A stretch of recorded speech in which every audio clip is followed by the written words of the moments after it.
Mga kabida, isang magandang oras sa lahat at welcome po sa aking channel. Eto po, magbigay lang po tayo ng reaction po mga kabida. Dito ho sa naging pahayag po mga kabida ni Senator Sherwin Gatchalian patungkol ho doon sa na-archive po mga kabida na articles of impeachment dyan po sa Senado. Ako po, pwede pa palang mabuhay ito mga kabida. Ma-pull out mula sa archive po ng Senado matapos pong bumoto ito pong 19 na mga senador na isang tabi muna. Ito pong impeachment complaint laban ho kay Vice President Sara Duterte. Sa article po mga kabida ng News 5, babasahin ko lang po may mechanism na i-pull out yung articles of impeachment. Yan, ito po yung kanila pong headline Para kay Senator Win Gatchalian, hindi mahirap na buhayin ang impeachment case sakaling baliktarin ng Korte Suprema ang desisyon nitong ideklarang unconstitutional ang articles of impeachment laban kay Vice President Sara Duterte. Base umano sa Senate rules na nabasa ni Gatchalian, maaaring i-pull out ang articles of impeachment sa pamamagitan ng boto ng 5 senador. So, 5 votes lang po ang kailangan po dito, para po i-pull out mula sa archive ito pong articles of impeachment po mga kabida sakali hong mabaliktad po ang desisyon po ng Korte Suprema, Dito ho sa motion for reconsideration po mga kabida, ng House of Representatives, Eto, maaari ding umanong isuspend ng rules at pagbotohan ng mayorya ng mga senador para may balik sa order of business ng plenaryo ang impeachment case. Ayun. Yun yung pahayag po ni Gatchalian po mga kabida. Ang tanong po dito, mabaliktad kaya ito hong desisyon po ng Korte Suprema? Okay? Yun yung hope ngayon mga kabida ng mga advocates po para ho dito sa impeachment trial po ni Vice President Sara Duterte po mga kabida, Marami hong mga abogado, legal experts po nagsabi, na mahirap na raw na baliktarin po ng Korte Suprema, ito pong kanila hong desisyon. Lalong-lalo na po, meron pong emphasis po doon sa kanila hong desisyon po mga kabida, na immediately executory, Yun palang emphasis na yun, mga kabida, talagang sigurado na po ito pong mga maestrado po sa kanilang desisyon, declaring the articles of impeachment as unconstitutional o labag sa saligang batas po, mga kabida.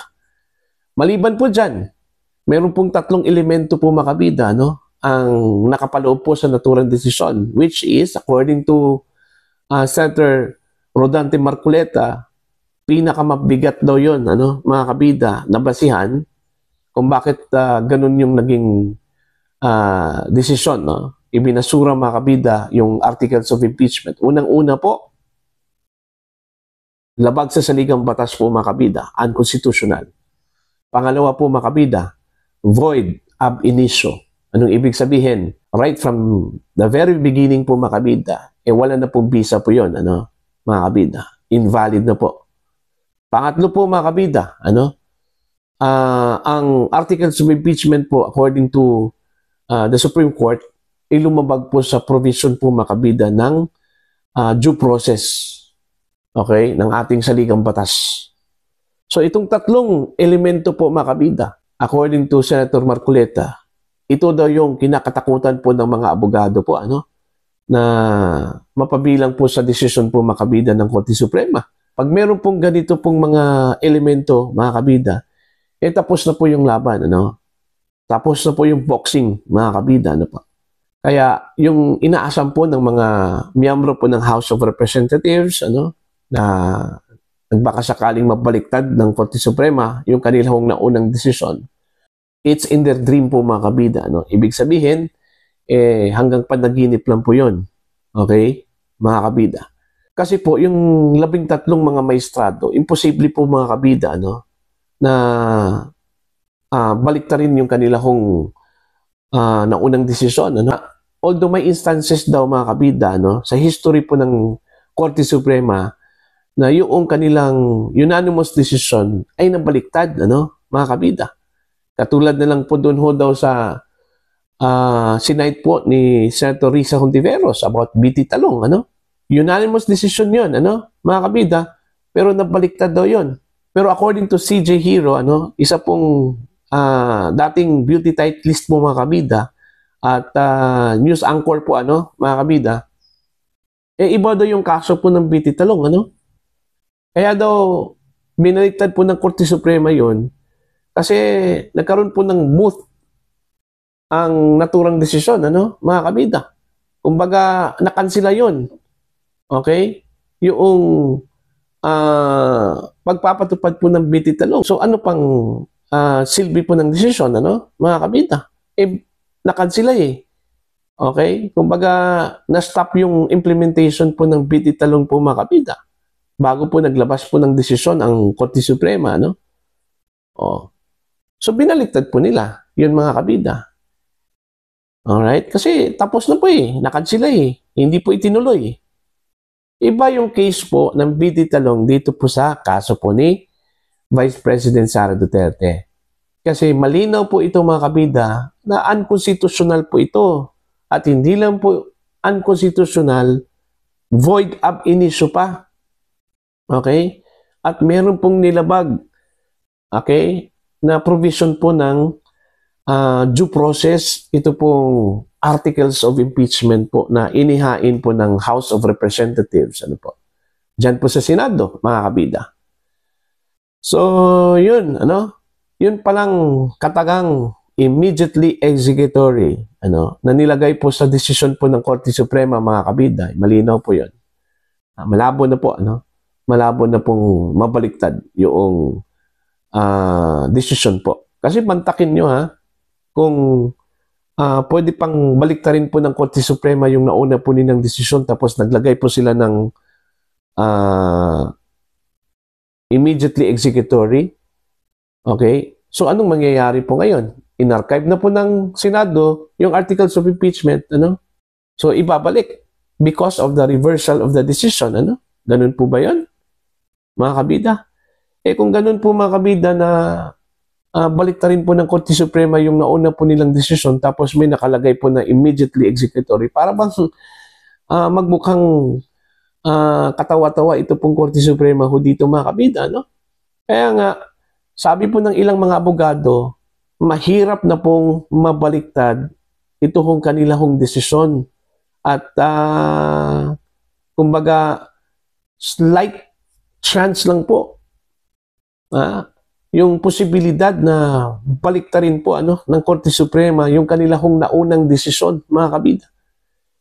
May mga nagsabi nga kung available lang po yung isang justice po na nag-leave, ito pong si Justice C, mga kabida, no?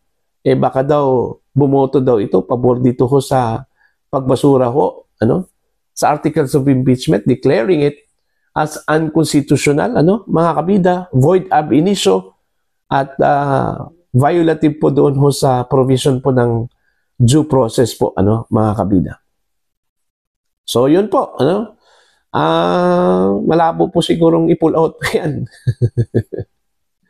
Diyan po sa Senado, yung articles of impeachment, kasi malabo kasing mabaliktad ito pong decision po ng Korte Suprema. Yung hope po ng Kamara po makabida, hanggang hope lang po yun.